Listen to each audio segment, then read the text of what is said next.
स्वः तत्सवितुर्वरेण्यं भर्गो देवस्य धीमहि धियो यो नः प्रचोदयात्। आज का विषय है विक्षुब्ध जीवात्मा की दयनीय स्थिति, प्रेत दशा। आइए इसे विस्तार से समझते हैं। जीव चेतना का शरीर मरण के साथ ही अंत नहीं हो जाता, वरन उसका अस्तित्व पीछे भी बना रहता है। इसके प्रत्यक्ष प्रमाण भी बहुधा मिलते रहते हैं। पिछले दिनों यह तथ्य परंपरागत मान्यताओं एवं कथा पुराणों के प्रतिपादनों पर ही निर्भर था कि मरणोत्तर काल में भी जीवात्मा का अस्तित्व बना रहता है। उसे परलोक में रहना पड़ता है, स्वर्ग नरक भुगतना पड़ता है एवं पुनर्जन्म के चक्र में भ्रमण करना पड़ता है। इस संदर्भ में अब तक के अन्वेषणों ने कई अनोखे तथ्य प्रतिपादित किए हैं। मरने के उपरांत अनेकों को शांति मिलती है और वे प्रत्यक्ष जीवन में अहिर्निश श्रम करने की थकान को दूर करने के लिए परलोक की गुफा में विश्राम लेने लगते हैं। इसी निद्रा काल में स्वर्ग नरक जैसे स्वप्न दिखाई पड़ते रहते होंगे। थकान उतरने पर जीव पुनः संपन्न बनता है और अपने संग्रहित संस्कारों के खिंचाव से रुचिकर परिस्थितियों के इर्द गिर्द मंडराने लगता है। वहीं किसी के घर उसका जन्म हो जाता है। कभी कभी कोई मनुष्य प्रेत योनि प्राप्त करते हैं। यह न जीवित स्थिति कही जा सकती है और न पूर्ण मृतक ही। जीवित इसलिए नहीं कि स्थूल शरीर न होने के कारण वे कोई वैसा कर्म तथा उपभोग नहीं कर सकते जो इंद्रियों की सहायता से ही संभव हो सकते हैं। मृतक उन्हें इसलिए नहीं कह सकते कि वासनाओं और आवेशों से अत्यधिक ग्रसित होने के कारण उनका सूक्ष्म शरीर काम करने लगता है, अस्तु वे अपने अस्तित्व का परिचय यत्र तत्र देते फिरते हैं। इस विचित्र स्थिति में पड़े होने के कारण वे किसी का लाभ एवं सहयोग तो कदाचित ही कर सकते हैं। हाँ, डराने या हानि पहुंचाने का कार्य वे सरलता पूर्वक संपन्न कर सकते हैं। इसी कारण आमतौर से लोग प्रेतों से डरते हैं और उनका अस्तित्व अपने समीप अनुभव करते ही उन्हें भगाने का प्रयत्न करते हैं। प्रेतों के प्रति किसी का आकर्षण नहीं होता, वरन उससे भयभीत रहते और बचते ही रहते हैं। वैज्ञानिक शोध की दृष्टि से, वस्तुस्थिति जानने एवं कौतूहल निवारण की दृष्टि से कोई उस क्षेत्र में प्रवेश करके तथ्यों की जानकारी के लिए प्रयत्न करे तो यह दूसरी बात है। प्रेतात्माओं द्वारा अपने अस्तित्व का परिचय दिए जाने तथा अमुक व्यक्तियों को अपना माध्यम बनाकर त्रास देने की घटनाओं का वर्णन करना इन पंक्तियों में अभीष्ट नहीं। जनश्रुतियों से लेकर सरकारी रिकॉर्ड में दर्ज और परामनोविज्ञान के अन्वेषकों द्वारा मान्यता प्राप्त ऐसी असंख्यों घटनाएं सामने आती रहती हैं, जिनसे प्रेतात्माओं के अस्तित्व की पुष्टि होती है। यहाँ तो चर्चा यह की जानी है कि प्रेत योनि में सभी को जाना पड़ता है अथवा किसी विशेष स्थिति के व्यक्ति ही उनमें प्रवेश करते हैं। उत्तर स्पष्ट है। उद्विग्न, विक्षुब्ध, आतुर, अशांत, क्रुद्ध, कामनाग्रस्त, अतृप्त लोगों को ही प्रायः प्रेत बनना पड़ता है। शांतचित्त, सौम्य एवं सज्जन प्रकृति के लोग सीधी सादी जन्म मरण की प्रक्रिया पूरी करते रहते हैं। प्रेत योनि की प्राप्ति के दो मुख्य कारण होते हैं। पहला, प्रबल आकांक्षाओं की अतृप्ति। दूसरा, तृष्णा वासनाओं की तीव्रता। प्रबल आकांक्षा की व्यक्ति चित्त में प्रचंड प्रतिक्रिया होती है। दैनिक जीवन में भी यह देखा जाता है कि जब कोई नवीन योजना दिमाग में होती है तो उनकी सुनिश्चित रूपरेखा बनने तक मन मस्तिष्क चैन से नहीं बैठ पाता, नहीं नींद आती है। ऐसी आकांक्षा खंडित हो जाने पर कई रातों तक लोगों की नींद उड़ जाया करती है। यही बात तृष्णाओं के बारे में है। तृष्णा से व्याकुल लोग न शांत रह पाते, न आराम कर पाते, न ही सो पाते हैं, जब तक तीव्र तृष्णा की कुछ पूर्ति नहीं होती। वे उद्विग्न ही बने रहते हैं। प्रेत योनि भी ऐसी ही उद्विग्नता और अशांति से भरी जीव दशा का नाम है, जो मरणोत्तर अवधि में होती है।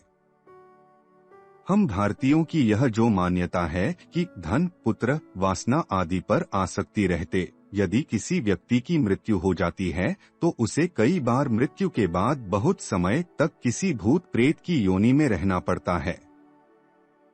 इसीलिए भारतीय संस्कृति में सदैव ही अनासक्त जीवन जीने की प्रेरणा दी गई है। 4 आश्रम, 1 ब्रह्मचर्य विद्याध्ययन, 2 गृहस्थ, 3 वानप्रस्थ और 4 संन्यास में अंतिम 2 की अधिकांश शिक्षाएं और कर्तव्य ऐसे हैं जिनमें प्रत्येक व्यक्ति को धीरे धीरे परिवार, धन संपत्ति का मोह हटाकर अपना मन परमार्थ साधना में लगाना पड़ता था। संन्यास दीक्षा के बाद तो वह सब कुछ त्याग कर अपने आप को उस तरह अनुभव करता था जैसे मकड़ी अपने बने बनाए जाले को स्वयं खाकर संतोष अनुभव करती है। तब जिसके पीछे बेटे होते थे वह उनकी आवश्यकता की संपत्ति उन्हें देकर शेष लोक कल्याण में लगाकर घर छोड़ देते थे और आत्म कल्याण की साधना में जुट जाते थे। मोहांध व्यक्तियों के प्रेत योनि में जाने का कोई वैज्ञानिक आधार तो अभी समझ में नहीं आता, किंतु बौद्धिक और प्रामाणिक आधार अवश्य हैं। हम में से अनेकों को भूत का सामना करना पड़ जाता है, पर यदि सामान्य लोगों की बात को भ्रम या अंधविश्वास माने, जैसा कि अनेक लोग किसी स्वार्थवश या किसी को धोखा देने के लिए भी भूत प्रेत की बात कहकर डरा देते हैं, तो भी संसार में कई ऐसी घटनाएं घटी हैं जिनमें इस विश्वास को विचारशील लोगों का भी समर्थन मिला है। यह घटना ऐसी ही है और उसे स्वयं श्री J.D. विलियम्स ने स्वीकार भी किया है। मैनचेस्टर के दुली स्ट्रीट के अनेक लोगों ने इस घटना को अपनी आंखों से देखा। श्री विलियम्स महोदय ने इस घटना को 3 नवंबर 1668 के इंदौर से छपने वाले दैनिक अखबार नई दुनिया में छपाया भी। उनका यह लेख विश्व के अनेक अखबारों में छपा और बहुत समय तक लोगों की चर्चा का विषय भी बना रहा। मैनचेस्टर की दुली स्ट्रीट पर स्थित छोटे से मकान के पास जैसे ही प्रसिद्ध शिक्षा शास्त्री डॉक्टर J.D. विलियम्स पहुंचे, घर के लोगों ने उनका स्वागत किया। इस घर में पति पत्नी और उनके 2 बच्चे, कुल 4 ही व्यक्ति रहते थे। चारों तब घर में ही उपस्थित थे। घर की स्त्री श्री विलियम्स को एक अलमारी के पास ले गई। यहीं पर वह भूत था जो दिखाई तो नहीं दे रहा था, पर पूछे गए किसी भी प्रश्न और अपनी उपस्थिति का प्रमाण एक विशेष प्रकार की खटपट के द्वारा दे रहा था। उसके संकेत बड़े ही शिक्षित व्यक्तियों जैसे थे। अंग्रेजी वर्णमाला के प्रथम अक्षर A के लिए वह 1 बार खट खट की आवाज करता था और B के लिए 2 बार खट खट की आवाज करता था।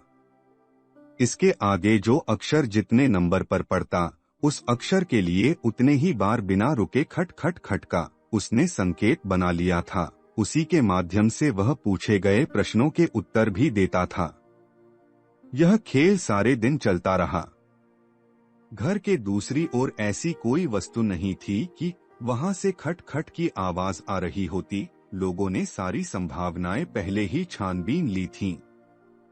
श्री विलियम्स को तो बहुत देर के बाद बुलाया गया था। उनकी पराविद्या में रुचि होने के कारण ही उन्हें सूचना दी गई थी। उन्होंने सब जांच पड़ताल कर ली, पर उन्हें भौतिक कारण न मिला जिससे खट खट का सूत्र समझ में आता। स्त्री ने सर्वप्रथम श्री विलियम्स का परिचय कराया, फिर पूछा, क्या तुम यहाँ उपस्थित हो? तो भूत ने उत्तर में सर्वप्रथम बिना रुके 24 बार खट खट खट की। इससे अंग्रेजी के Y अक्षर की सूचना मिलती है। फिर थोड़ा रुककर 5 बार E, फिर रुककर 16 बार S खट खट की। इस तरह उसने अंग्रेजी में यस कहकर अपने वहां होने की सूचना दी। इसके बाद श्री विलियम्स ने उससे अनेक प्रश्न पूछे। भूत ने उनमें से अनेक प्रश्नों के उत्तर दिए, पर ऐसे किसी भी प्रश्न से सहमति प्रकट नहीं की, न उनके उत्तर ही बताए जो मनुष्य जाति के लिए हितकर नहीं होते। उदाहरण के लिए जुए, सट्टे, शराब संबंधी प्रश्न उसने नहीं बताए। भूत का कहना था, जिन बातों से वह स्वयं दुखी है वह बात नहीं बताएगा। पर इससे एक बात स्पष्ट हो गई है कि मनुष्य को मृत्यु के बाद जीवन की अनेक घटनाओं की ही नहीं, भाषा आदि की भी जानकारी रहती है और उनमें भविष्य को भी जानने की क्षमता आ जाती है, जो आत्मा के गुण का ही परिचायक है। एकाएक श्री विलियम्स ने पूछा, आप कौन हैं और क्यों उपस्थित हुए हैं? इस प्रश्न के उत्तर में उसी खटखट वाली विधि से उसने बताया, मैं इसी मकान में रहता था। जब मैं वृद्ध था तभी मैंने अपने घर वालों से कह दिया था कि मुझे अमुक कब्रिस्तान में दफनाया जाए, पर मेरी इच्छा के अनुसार मुझे नहीं दफनाया गया। इसके बाद मैंने लोगों से पूछकर उस मकान में रहने वाले पहले किराएदारों का पता लगाया, तो उनमें मालूम हुआ कि सचमुच उनके पिता ने मृत्यु से पूर्व इस तरह की इच्छा व्यक्त की थी। एक और विलक्षण बात थी कि भूत तभी तक यह खटखट की आवाज करता था जब तक घर में सबसे छोटा वाला लड़का उपस्थित रहता था। पहले कई दिन जब जब स्कूल या घर से बाहर रहा, भूत ने उपस्थिति नहीं दर्शाई। उस दिन श्री विलियम्स और अधिक खोजबीन के लिए एक मनोवैज्ञानिक और एक पादरी को भी लाए। इनकी उपस्थिति में भूत एक दो बातों के ही सामान्य उत्तर दे सका था कि लड़का जो आज कई दिन से छिपा छिपा रहा था, इतना भयभीत हो गया कि उसे तीव्र ज्वर हो गया। उसे अस्पताल ले जाना पड़ा। इसके बाद उसके माता पिता को भी बच्चे की ओर से बड़ी चिंता हो गई और उन्होंने दूसरा मकान ढूंढकर उस मकान को ही बदल दिया। श्री विलियम्स ने भूत संबंधी जिन तथ्यों का पता लगाया, उनमें से कई जानकारी की दृष्टि से बड़े उपयोगी हो सकते हैं। भूत किसी का अहित नहीं कर सकता, यदि कर सकता है तो वह कोमल और भीरू मस्तिष्क वालों को ही डरा सकता है या शरीर पर किसी तरह का नियंत्रण कर सकता है। दूसरे भूत को जिस वस्तु में इच्छा होती है, वह केवल उतना ही सोचता रहता और उसी का दुख करता रहता है। जब तक उस अवस्था में भी उसकी यह इच्छा शिथिल नहीं पड़ जाती, तब तक मृत्यु वाली निद्रा नहीं आती और जीवात्मा दूसरे जन्म की तैयारी कर पाती। लंदन में एक अंग्रेज दंपत्ति थे। पति पत्नी दोनों शराबी थे। पत्नी की मृत्यु के बाद पति ने मकान का कुछ हिस्सा मार्टिन को किराए पर दे दिया। एक दिन मार्टिन की स्त्री ने घर में एक काले वस्त्र धारण किए हुए स्त्री को देखा। उन्होंने समझा यह मेरी माँ है। जैसे ही वह उससे मिलने के लिए आगे बढ़ी कि वह स्त्री सीढ़ियों से ऊपर चढ़ गई और ऊपर के कमरे में जल रही मोमबत्ती बुझा दी। फिर उसके बाद कोई दिखाई न दिया। इसके कई दिन बाद वैसी ही छाया फिर दिखाई दी, पर प्रयत्न करने पर भी न तो उससे कोई बातचीत की जा सकी, न उससे मिला ही जा सका। आगे बढ़ते ही वह छाया अदृश्य हो जाती। इस घटना को बाद में पड़ोसियों ने भी देखा और यह माना कि यह पूर्व अंग्रेज स्त्री की भटकती हुई आत्मा है। आत्माओं के इस तरह के क्रियाकलापों की घटनाएं भारतवर्ष में बहुतायत से होती हैं। प्रसिद्ध साहित्यकार लॉर्ड ब्रोम के जीवन की एक अत्यंत महत्वपूर्ण घटना आत्मा अस्तित्व पर प्रकाश डालती है। उनके एक मित्र थे। उन्हें आत्माओं के अस्तित्व के संबंध में जानने का बड़ा चाव रहता था। दोनों ऐसे लेख जिनमें कोई ऐसी जानकारी होती थी, ढूंढ ढूंढ कर पढ़ते थे। उन्होंने सुना था कि भारतवर्ष में कुछ ऐसे योगी हैं जो मृतात्माओं के साथ साक्षात्कार कराते हैं। एक दिन इस पर दोनों मित्रों ने निश्चित किया, हम में से जिसकी मृत्यु हो वह दूसरे से मिलने अवश्य आए। यह बात मस्तिष्क में गहराई तक बैठ जाए, इसके लिए उन्होंने उंगली काटकर एक कागज में हस्ताक्षर भी किए। कुछ दिन बाद मित्र सर्विस के लिए भारतवर्ष चला आया। इसके बाद 16 दिसंबर 1766 की बात है। लॉर्ड ब्रोम अपने स्नानागार पहुंचे, कपड़े उतारकर कुर्सी में रखे और दरवाजा बंद करके टब में स्नान करने लगे। ब्रोम साहब लिखते हैं, जैसे ही मैंने टब से अपना सिर बाहर निकाला कि देखता हूँ मेरे मित्र महोदय सामने कुर्सी पर बैठे हैं। दरवाजे बिल्कुल बंद थे मैं घबरा गया कि वह कोई प्रेत तो नहीं है, और उसके बाद मुझे जब होश आया तो कुर्सी पर कोई नहीं था, दरवाजे पहले की तरह बंद थे। उसके 8-10 दिन बाद भारत से आया एक पत्र मिला जिसमें यह लिखा था कि 16 दिसंबर के दिन मित्र की मृत्यु हो गई है। इस घटना से मुझे पूरा विश्वास हो गया कि मृत्यु के बाद भी आत्मा रहती है और जागृत जीवन की उसमें तमाम स्मृतियां भी रहती हैं। ये घटनाएं यही प्रकट करती हैं कि तीव्र आकांक्षा और राग आसक्ति के बंधन जीवात्मा को मृत्यु के उपरांत भी खींचते और तदनुकूल हलचल के लिए बाध्य करते रहते हैं। इसीलिए जीवन में मोहासक्ति के बंधन ढीले कर रखने की शिक्षा प्राचीन भारत में दी जाती थी तथा उसी के अनुरूप आश्रम व्यवस्था भी की गई थी। वानप्रस्थ और संन्यास आश्रम मोहासक्ति की समाप्ति के लिए तथा चेतना के विस्तार द्वारा आत्मविकास के पथ पर निरंतर अग्रसर होने के लिए ही रखे गए थे।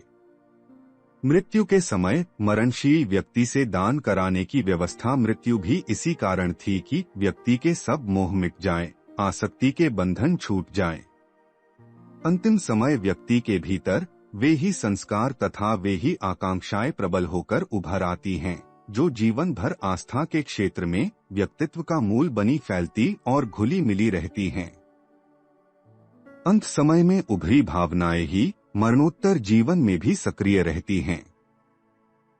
श्रीमद् भगवद गीता में भी कहा है, यम यम वापि स्मरन् मान त्यजत्यन्ते कलेवरम तम तमेवैति कौन्तेय सदा तद्भाव भावितः। अर्थात हे अर्जुन, जो अंत समय में जिन भावों का स्मरण करता हुआ देह छोड़ता है, उन्हीं भावों से अनुप्राणित होकर वैसा ही नया शरीर, नया व्यक्तित्व प्राप्त करता है। सन्यासी से इसीलिए सन्यास लेते समय उसके श्राद्ध संस्कार भी उसी के द्वारा करा लिए जाते हैं कि उसकी कोई भी आकांक्षा आसक्ति सूक्ष्म रूप में भी शेष न रहे। जो मनुष्य जितनी अधिक वासनाएं आकांक्षाएं साथ लेकर मरता है, उसके भूत होने की संभावना उतनी ही अधिक रहती है। अतः इस दुर्दशा से मुक्ति का सर्वोत्तम उपाय ऐसी जीवन दृष्टि, चिंतन पद्धति तथा आचरण अभ्यास को विकसित करना है जो वासनाओं, तृष्णाओं और आकांक्षाओं से निर्लिप्तता का भाव दृढ़ करे। मनु संहिता में कहा है, वान्ताश्त्यल कामुकः प्रेतो विप्रो धर्मात् स्वकाच्युतः अमेध्य कुंपाशी च क्षत्रियः कटपूतनः मैत्राक्ष ज्योतिकः प्रेतो वैश्यो भवति पूर्भुक् चैलाश कष्ट भवति शूद्रो धर्मात् स्वकाच्युतः। अर्थात ब्राह्मण कर्तव्य भ्रष्ट होने से दर्दिभक्षक ज्वालामुख प्रेत होता है, क्षत्रिय ऐसा होने से शव एवं विष्ठा भक्षक कटपूतन नामक प्रेत होता है, वैश्य कर्मभ्रष्ट होने से पूर्वभक्षक मैत्राक्ष ज्योतिक नामक प्रेत होता है एवं शूद्र ऐसा होने से चैलाशक नामक प्रेत होता है। तात्पर्य यह है कि कर्तव्य भ्रष्टता और विवेक भ्रष्टता ही मरणोत्तर जीवन में प्रेतावस्था का कारण बनती है। साधारण मनुष्य के सूक्ष्म शरीर की स्थूल शरीर एवं इंद्रियों के साथ विशेष आसक्ति होने से मनुष्य इच्छानुसार स्थूल शरीर धारण नहीं कर सकता। योगियों का सूक्ष्म शरीर वासना द्वारा आबद्ध नहीं होने से वे अपनी इच्छानुसार शरीर धारण कर सकते हैं।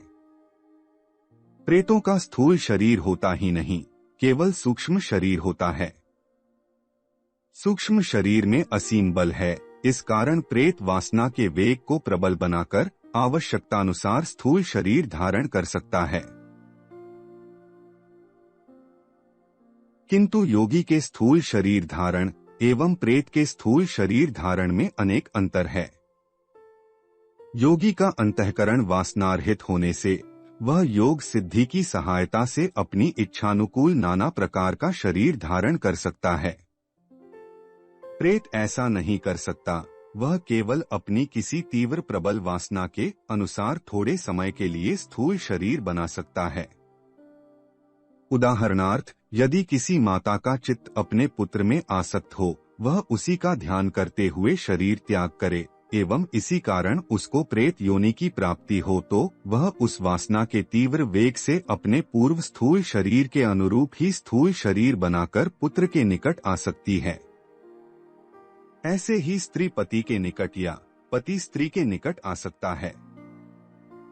प्रेतों का शरीर सब समय एक जैसा नहीं होता। सूक्ष्म पंचतत्वों पर आधिपत्य होने से प्रेत आवश्यकतानुसार किसी न किसी तत्व का आकर्षण करके उसी के अनुसार शरीर धारण कर सकता है, यदि वह शक्तिशाली प्रेत हो। वायु तत्व का आकर्षण करके वह प्रबल आंधी का रूप धारण कर किसी को भयभीत कर सकता है। किसी समय अग्नि तत्व की सहायता से भयानक आग्नेय रूप धारण करके मनुष्य को डरा सकता है। कभी छाया रूप धारण करके मनुष्य के सामने आ सकता है एवं बातचीत भी कर सकता है। प्रेतों के छाया शरीर की ये बातें कान से नहीं सुनी जा सकती। प्रेत जिससे अपनी बात कहना चाहता है उसके हृदय में ऐसी प्रेरणा उत्पन्न करता है जिससे वह मनुष्य अपने मन में प्रेत की बात सुन सकता है एवं उसके साथ वार्तालाप भी कर सकता है। कुछ प्राणियों को ऐसी स्वाभाविक दृष्टि भी होती है कि वे प्रेत देख सकते हैं। कुछ मनुष्यों में भी प्रेत देखने की स्वाभाविक दृष्टि होती है। ऐसे मनुष्य प्रेत की छाया, प्रेत की मूर्तियां, प्रेत ने किसी व्यक्ति पर आवेश किया हो तो उस व्यक्ति के अंदर प्रेत को देख सकते हैं। इस सामर्थ्य को ही साइकिक साइट कहते हैं। स्वभाव के अनुसार प्रेत भी अच्छे बुरे नाना प्रकार के हुआ करते हैं।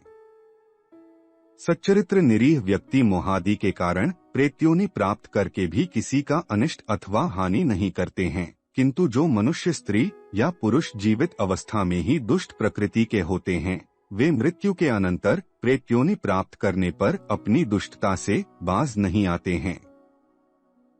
इस श्रेणी के प्रेत मनुष्य को भय दिखाते हैं, अत्याचार करते हैं, दूसरों पर आक्रमण करते हैं और नाना प्रकार के उपद्रव करते हैं। परंतु ये सब उपद्रव दुर्बल हृदय मनुष्यों के ऊपर ही प्रभाव डाला करते हैं। आत्मबल संपन्न उन्नत मन के सदाचारी एवं पवित्र स्त्री पुरुषों को प्रेत कुछ भी हानि नहीं पहुंचा सकता है।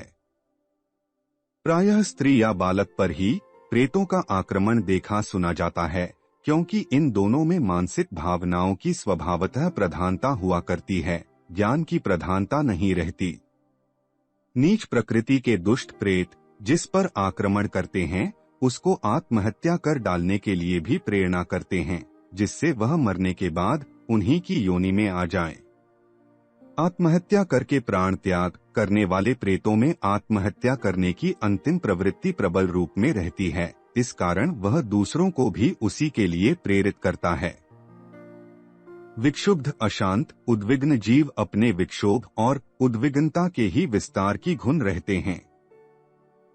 विक्षोभ प्रेरित प्रेतों का जीवन बड़ा ही दुखमय होता है, क्योंकि जिन वासनाओं के कारण प्रेत योनि की प्राप्ति होती है, प्रेत योनि में उनकी कमी नहीं होती, किंतु वे और भी प्रबल हो उठती हैं। अतः प्रेत अपनी उन वासनाओं की आधार वस्तुओं को पाने एवं भोग करने के लिए सदा लालायित रहता है, परंतु उस योनि में उन वस्तुओं का वह यथेच्छ भोग नहीं कर सकता। इस कारण निराशा की अग्नि में वह दिन रात जला करता है। मोह मुग्ध प्रेत सदा पत्नी संतति आदि के साथ मिलकर जीवित अवस्था की तरह रहना चाहता है। यह सुविधा न मिलने से वह बड़ी यंत्रणा भोगा करता है। कभी कभी प्रेत अपने प्रिय पात्र उन व्यक्तियों को मारकर अपनी योनि में लाना चाहता है एवं इसके लिए चेष्टा करता है। उस चेष्टा में कृतकार्य न होने से भी वह हताश होकर बड़ा दुख पाता है। कभी कोई पुरुष अपनी प्रथम पत्नी की मृत्यु के बाद दूसरा विवाह करता है।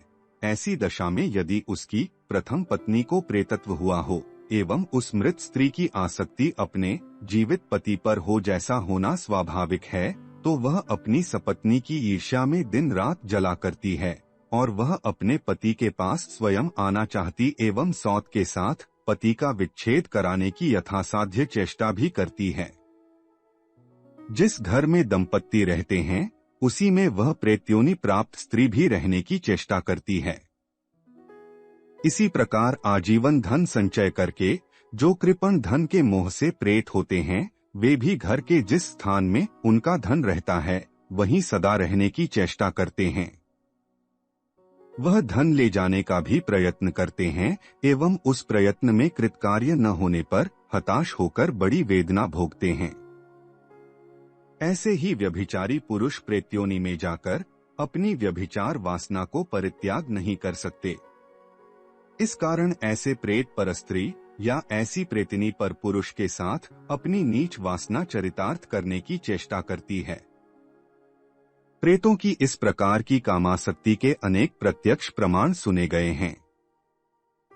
प्रेत जिस पुरुष या स्त्री पर कामासक्त होता है बहुत समय उसे मार डालने का भी प्रयत्न करता है और प्रेत निवारक मंत्र औषधि आदि के द्वारा परास्त एवं निराश होकर दुख से मर्माहत होता है। प्रेत योनि अज्ञानमय होने के कारण बहुत समय प्रेत यह समझ भी नहीं पाता कि उसके अंतःकरण में क्यों इतना दुख का दावानल जल रहा है और क्यों उसका दुख शांत नहीं होता। अज्ञान से विमोहित चित्त प्रेतियों ही दुख से व्याकुल होकर पागल की तरह इधर उधर दौड़ता रहता है। हृदय क्या चाहता है यह भी वह नहीं समझ पाता, अंतःकरण में इतनी अशांति क्यों है यह भी वह निर्णय नहीं कर सकता, फिर भी दिन रात उसका हृदय दुख दावानल से भस्मीभूत हुआ करता है। इस प्रकार प्रेतों की दशा बड़ी ही दुखमय होती है, जो उनके जीवन काल की अशांति, अविवेक और अनाचारमय जीवन की ही प्रतिध्वनि होती है। इस पुस्तक के अन्य अध्याय सुनने के लिए डिस्क्रिप्शन बॉक्स में दिए गए लिंक पर क्लिक करें। For more videos visit our channel. Please like, share and subscribe.